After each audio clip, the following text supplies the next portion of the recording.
Halo semuanya, selamat pagi, selamat siang, selamat sore, tergantung kapan Anda memutar video ini.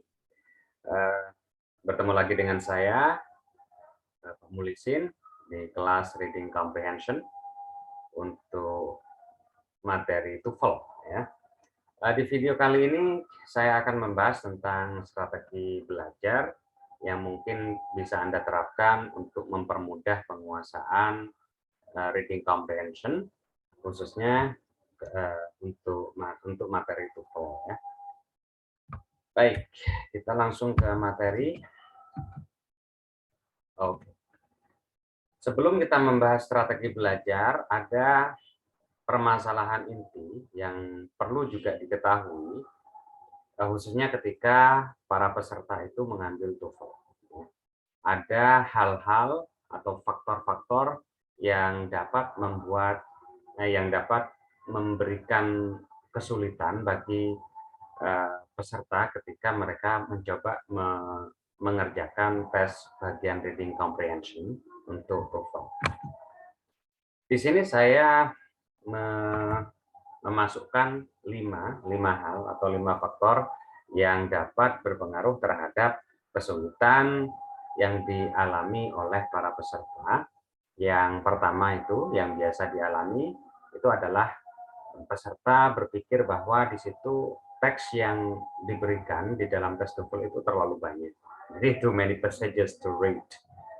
Yang kedua itu kaitannya dengan batasan waktu atau time constraint. Dan yang ketiga itu biasanya peserta merasa bahwa pertanyaan yang ada dalam TOEFL itu bersifat menjebak atau tricky gitu ya. Yang selanjutnya berkaitan dengan baik itu teks maupun pertanyaan, itu banyak menurut beberapa atau sebagian mahasiswa peserta TOEFL, biasanya mereka menemukan kata-kata atau kosakata yang asing gitu ya, yang susah gitu. Dan juga terkait dengan topik yang ada untuk materi yang diujikan, di mana topik yang dibahas di materi tersebut itu terkesan asing atau unfamiliar. Nah, kelima hal tersebut biasa dirasakan ya, biasa dianggap sebagai faktor penyebab kesulitan, dan dalam video ini masing-masing dari kelima kesulitan ini, faktor yang menyebabkan kesulitan ini kita akan bahas dan memberikan beberapa solusi yang mungkin bisa dapat diterapkan untuk mempermudah dalam mengatasi kesulitan yang disebabkan oleh masing-masing dari kelima faktor. Oke, kita ke yang pertama, ya. Permasalahan pertama itu kaitannya dengan jumlah teks dan waktu yang tersedia. There are too many passages to read within a limited amount of time. Terlalu banyak teks yang harus dibaca dengan waktu yang terbatas. Di sini memang sifat dari permasalahan yang pertama ini tidak sama antar individu. Jadi bagi mereka yang memiliki kemampuan di atas rata-rata, ya, profesiensinya itu, kemampuannya itu di atas rata-rata, kemungkinan tidak merasakan permasalahan yang pertama ini. Jumlah teks menurut mereka yang mereka harus baca ketika mereka mengerjakan bagian reading comprehension ya tidak terlalu banyak bagi para peserta yang sudah memiliki kemampuan di atas rata-rata. Tetapi bagi kebanyakan peserta atau mungkin Anda sendiri, ketika Anda dihadapkan kepada 5 teks gitu ya, yang masing-masing teks itu panjangnya mungkin 1 lembar gitu, dengan pertanyaan yang bervariasi terkait dengan teks tersebut, di situ mungkin Anda merasa bahwa waktu yang diberikan itu juga terlalu sedikit, dan teks yang diberikan diukur dengan waktu yang ada itu tidak terlalu banyak. Mungkin itu yang biasa dirasakan. Nah, ketika Anda merasakan hal yang tersebut, nah, ini biasanya yang pertama itu adalah solusi yang bisa diterapkan itu adalah you need to stay focused. Jadi Anda perlu untuk fokus terhadap tes yang ada gitu ya. Anda jangan terdistract, Anda jangan terpengaruh, terganggu dengan kesan bahwa wah ini sudah terlalu banyak yang harus dikerjakan, yang harus dibaca gitu ya. Ya meskipun itulah yang akan terjadi, yang akan Anda rasakan, tetapi ketika Anda sudah atau Anda hanyut dengan perasaan bahwa ini sudah terlalu sulit gitu ya, karena terlalu banyak dengan waktu yang terlalu sedikit, maka itu pasti akan mempengaruhi nanti kemampuan Anda, kinerja Anda dalam mengerjakan tes TOEFL. Nah, itu beda ketika Anda tetap fokus dengan tesnya gitu ya. Jadi Anda untuk berlatih ya di situ mengapa ini penting di awal itu adalah untuk tetap selalu berlatih supaya apa? Supaya tidak nantinya ketika ketika harapannya adalah ketika sudah mengerjakan tes TOEFL, kemampuan Anda ada peningkatan dan jumlah yang biasa teks yang biasa muncul dalam tes TOEFL itu sudah tidak terasa menyulitkan lagi gitu ya. Nah, di situ Anda perlu tetap fokus terhadap apa materi yang diteskan gitu. Jadi jangan terganggu dengan banyaknya soal atau banyaknya pertanyaan yang ada di situ. Tetap runtut satu persatu, tetap fokus untuk mengerjakan apa yang harus Anda kerjakan. Yang kedua, beware of any critical information that each paragraph contains. Nah, yang kedua ini adalah ketika Anda membaca teks yang ada, Anda mencoba memahami informasi yang ada di masing-masing paragraf. Kenapa? Ini penting. Biasanya bagi para peserta, ya, bagi para peserta itu adalah mereka terburu-buru untuk menyelesaikan membaca paragraf, gitu ya, tanpa betul-betul mengindahkan informasi apa yang ada dalam paragraf yang ada dalam teks tersebut. Sedangkan pada kenyataannya biasanya itu pertanyaan-pertanyaan yang muncul ketika itu berkaitan dengan teks tertentu, itu pertanyaan itu mengulas tentang pemahaman Anda untuk informasi yang ada di masing-masing paragraf. Jadi di situ penting sekali bagi Anda untuk tidak terburu-buru, Anda mencoba untuk memahami informasi yang ada di masing-masing paragraf yang ada dalam teks yang sedang diujikan. Nah, jadi kata kuncinya di sini adalah informasi yang ada di masing-masing paragraf. Dan yang ketiga itu adalah engage in repeated practice. Ya, Anda terus-menerus Anda berulang-ulang kali tetap berlatih gitu ya. Karena setiap kemampuan, keterampilan itu pasti dikembangkan dengan kesabaran dan latihan gitu. Dan belajar, latihan atau belajar. Tidak ada yang dinamakan dengan saya sudah menyebutkan di pertemuan awal, tidak ada yang dinamakan dengan jalan pintas atau shortcut di mana Anda dapat mendapatkan nilai yang maksimal tanpa adanya latihan, tanpa mau berlatih, tanpa belajar, tidak ada. Jadi di situ penting sekali kalau memang Anda nanti harus mengikuti tes TOEFL, entah itu beberapa bulan lagi atau setelahnya, setelah Anda lulus nanti, itu Anda tetap akan mengikuti sebuah tes kemampuan tertentu, maka di situ perlu adanya latihan. Dan latihan itu perlu dilakukan beberapa kali gitu ya sebelum Anda benar-benar merasa siap. Latihan penting di sini. Dan yang keempat, learn how to speed read, khususnya untuk bagian reading comprehension ya. Karena di sini memang waktu untuk mengerjakan itu memang terbatas, maka hal yang perlu dilatih juga itu adalah bagaimana kita bisa membaca dengan cepat dan memahami dengan cepat juga. Nah, kemampuan itu biasa kita dapatkan ketika kita sudah terbiasa dengan dengan aktivitas yang memang dilakukan. Di sini aktivitas yang dimaksud adalah reading comprehension. Nah, itulah mengapa antara poin yang ada di nomor 4 ini dengan yang nomor 3 itu berkaitan. Ketika Anda berlatih berulang-ulang dalam hal apapun sebenarnya, maka di situ kemampuan Anda akan semakin terasah dan semakin cepat Anda mengembangkan keterampilan tersebut ketika sudah dibutuhkan. Dan yang kelima, bisa juga ini opsional sebenarnya, Anda bisa menggunakan timer untuk mengetahui peningkatan kecepatan membaca Anda. Bisa dimonitor lewat timer. Itu adalah beberapa strategi atau tips untuk Anda yang dapat diterapkan ketika Anda ingin mengembangkan keterampilan membaca reading comprehension untuk TOEFL. Baik, ini yang kedua. Yang kedua, permasalahan yang biasa muncul disebutkan bahwa the questions in the reading section of the TOEFL test are tricky. Pertanyaan-pertanyaan yang ada dalam tes TOEFL, khususnya untuk bagian reading, itu menjebak, sifatnya menjebak atau tricky gitu.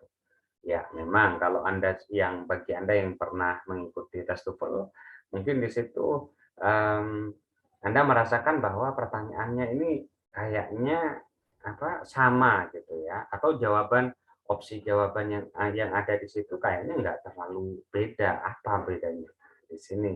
Memang betul itu pertanyaan di situ bersifat tricky dan hanya yang jeli saja yang memang comprehension-nya memang sesuai dengan apa yang ada dalam teks itu yang mampu untuk menjawab dengan benar. Nah, untuk itu ada beberapa solusi di sini ya. Solusi yang pertama itu adalah you need to understand question types of the reading section. Anda atau kita perlu memahami jenis-jenis pertanyaan yang ada dalam bagian reading. Di video sebelumnya saya sudah menjelaskan bahwa secara umum ada dua jenis pertanyaan yang biasa muncul di situ. Yang pertama itu adalah literal questions, yang kedua adalah inferential questions. Ya. Nah, apa itu literal, apa itu inferential, nanti saya akan coba ulang penjelasannya di akhir sebelum video ini berakhir. Untuk yang kedua, you need to pay attention to modifiers. Yang disebut dengan modifiers itu, jadi Anda perlu memperhatikan kata-kata yang itu masuk dalam golongan modifiers. Modifiers itu adalah kata-kata yang bisa mengubah makna atau memberikan makna tambahan terhadap kata kunci yang ada dalam pertanyaan atau dalam pilihan jawaban yang ada.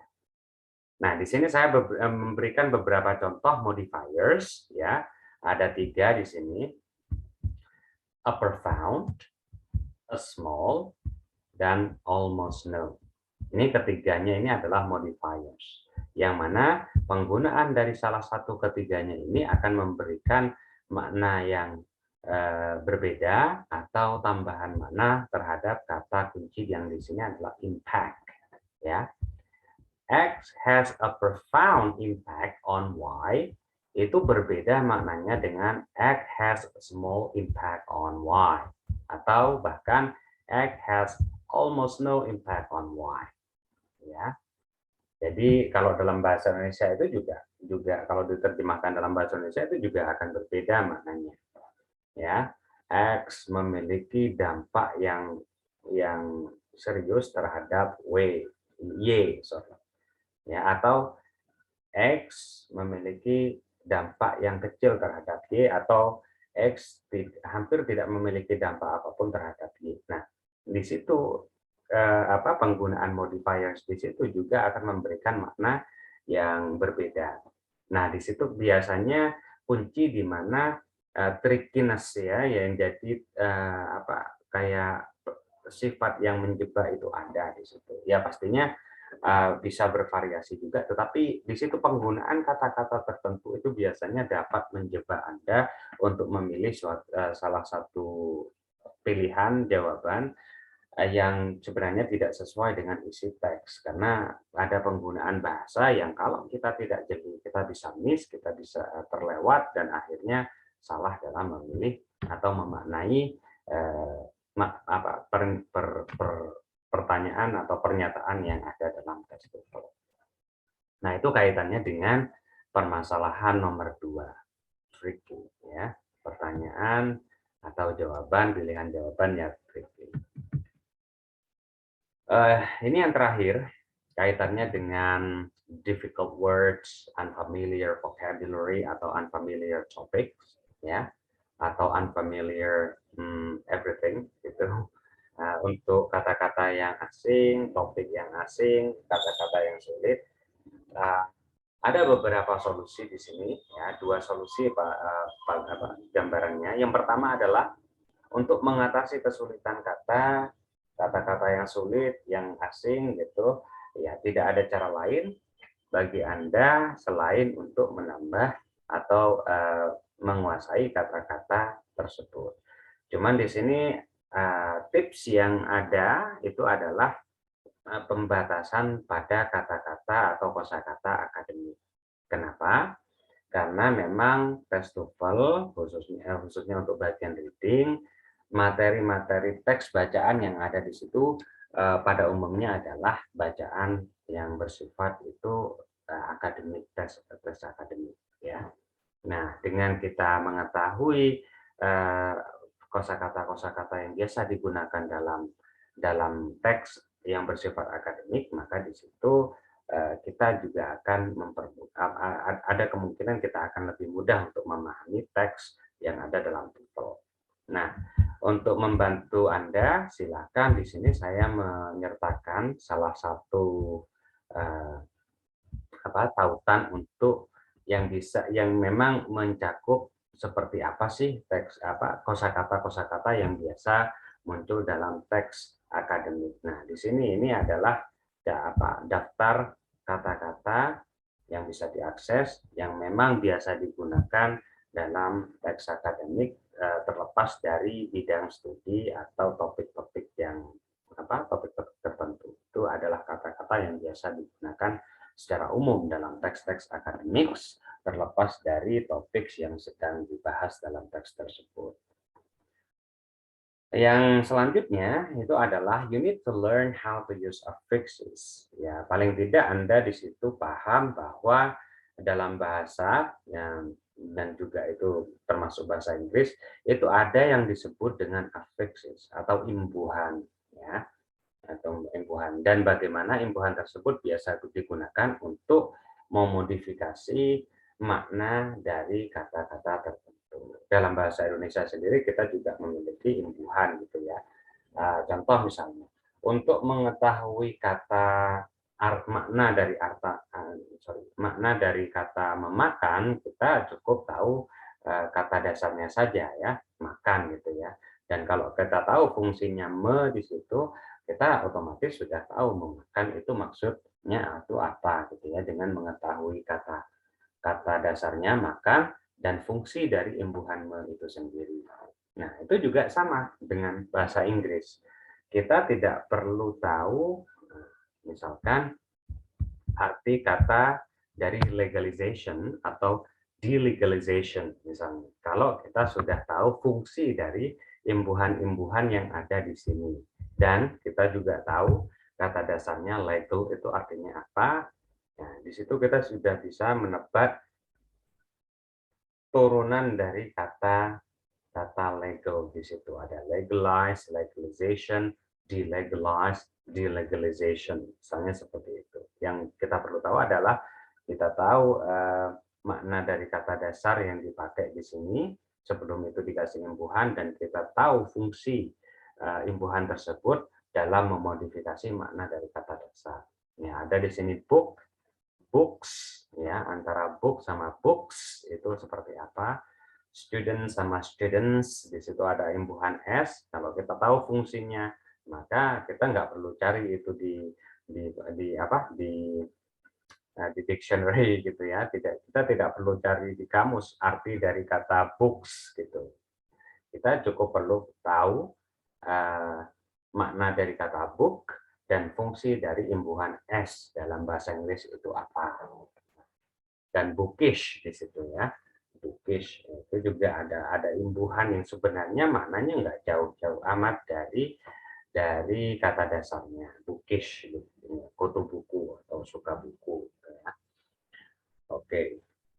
Acquire, nah di situ. Acquired, ada acquiring, ada acquisition, ada acquirable. Nah, di sini eh, jadi ada dua hal yang penting untuk membantu Anda paling tidak untuk lebih siap dalam menghadapi kata-kata yang sulit yang ada di dalam teks itu adalah dengan enrich your knowledge of academic vocabulary and learn how to use affixes or learn to know how those affixes might be used to modify meaning of certain words. Baik, di sini kaitannya dengan pertanyaan yang biasa muncul dalam TOEFL, ya,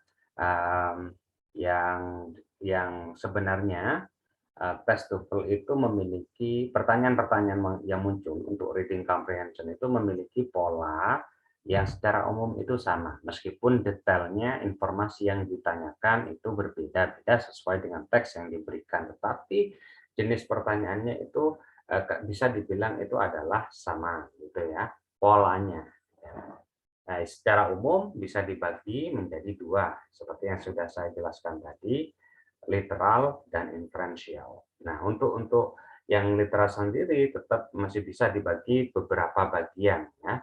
Ya, yang pertama itu adalah pertanyaan terkait dengan vocabulary, ya. Saya sudah sebutkan di video sebelumnya bentuk pertanyaan yang kaitannya dengan vocabulary itu seperti apa. Dan di sini pastinya ini adalah bentuk, kalau Anda masih ingat dengan apa yang saya sebutkan di video sebelumnya, itu adalah bentuknya itu adalah integrated, ya, yang itu merupakan pertanyaan vocabulary itu merupakan bagian dari reading comprehension. Meskipun kadang juga bagian pertanyaan yang terkait dengan vocabulary itu tidak masuk atau tidak merupakan bagian yang langsung dari bagian reading comprehension. Yang kedua itu factual information, ya, questions yang berkaitan dengan factual information. Nah, ini salah satu contoh frase atau ya, bentuk awal-awal dari pertanyaan yang biasanya itu berkaitan dengan pertanyaan factual information itu adalah seperti yang ada di sini, ya, yang masuk di sini ada 3 jenis.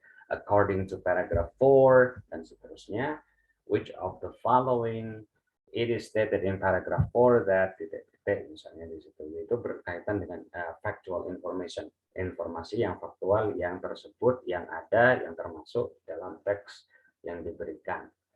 Itu masuk dalam kategori literal questions, pertanyaan yang mempertanyakan informasi yang memang disebutkan secara gamblang di dalam teks.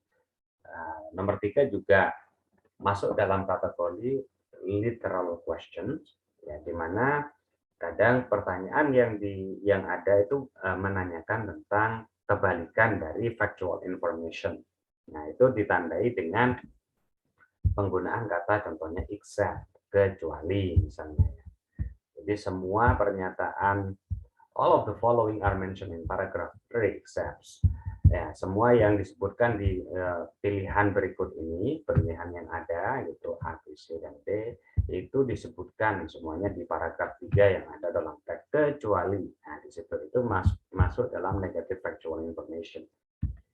Dan juga sama dengan yang frase yang setelahnya ini, which of the following is not mentioned in paragraph 3, contohnya seperti itu. Yang manakah dari hal berikut ini yang tidak disebut dalam paragraf ketiga. Itu juga mempertanyakan hal-hal yang sebenarnya itu bisa dilihat langsung di dalam teks, dan itu masuk dalam kategori literal questions. Yang keempat itu ada inference, ya. Selain literal question, saya juga sebutkan ada inferential question, di mana pertanyaannya itu mempertanyakan tentang pemahaman Anda tentang informasi yang berkaitan dengan apa yang sudah disebutkan di dalam teks, tetapi tidak disebutkan secara eksplisit, secara gamblang, secara tersurat di dalam teks, tidak disebutkan secara tersurat. Itu yang bersifat inferential. Nah, ini ada beberapa contoh frase atau ekspresi yang biasa mengawali ketika itu pertanyaan bersifat inferensial. Nah, Untuk yang kelima, rhetorical purpose itu hampir sama dengan yang sebelumnya. Ini juga sifatnya adalah inferensial, di mana Anda mencoba menggali atau memahami informasi yang relevan dengan suatu pernyataan yang ada dalam teks, tetapi tidak disebutkan secara gamblang. Untuk yang selanjutnya, terutama nomor 6 dan 7, ini biasanya tidak sering muncul di tes yang ada di TOEFL, tetapi bisa diketahui ya untuk sebagai tambahan informasi ketika ini nanti benar-benar muncul. Ya, nomor 6 itu sentence simplification dan nomor 3 insert tag. Tapi dari pengalaman saya mengikuti tes TOEFL beberapa kali, kayaknya pertanyaan untuk yang nomor 6 dan nomor 7 ini tidak sering muncul. Ya. Nomor 8, nah kalau 8 itu ini yang juga sering muncul. Ini masuk dalam kategori literal questions yang mempertanyakan informasi yang memang tersebut di teks. Contohnya misalnya kata apa misalnya kata the word titik-titik in paragraph 1 refers to misalnya. Kata they misalnya, the word they in paragraph 1 refers to. Kata mereka yang ada dalam paragraf pertama itu merujuk kepada siapa, mereka siapa. Contohnya seperti itu adalah referential question. Pertanyaan ya kaitannya referensial. Yang nomor 9 dan nomor 10 juga sama dengan nomor 6 dan 7, tidak sering muncul dalam tes TOEFL, utamanya untuk bagian reading, tetapi ini perlu sebagai tambahan informasi, tambahan wawasan ketika nanti mengikuti tes TOEFL. Ya, ini prose summary dan organization. Nah, itulah gambaran dari pertanyaan-pertanyaan yang ada dalam tes TOEFL dan juga masalah yang biasa dialami oleh calon peserta atau peserta TOEFL dan strategi atau tips pembelajaran, strategi belajar yang bisa diterapkan untuk mempermudah dan meningkatkan kemampuan reading comprehension Anda. Nah, itu saja yang bisa saya sampaikan di video kali ini. Terima kasih atas perhatiannya. Saya akhiri. See you again next week. Insyaallah. Assalamualaikum warahmatullahi wabarakatuh.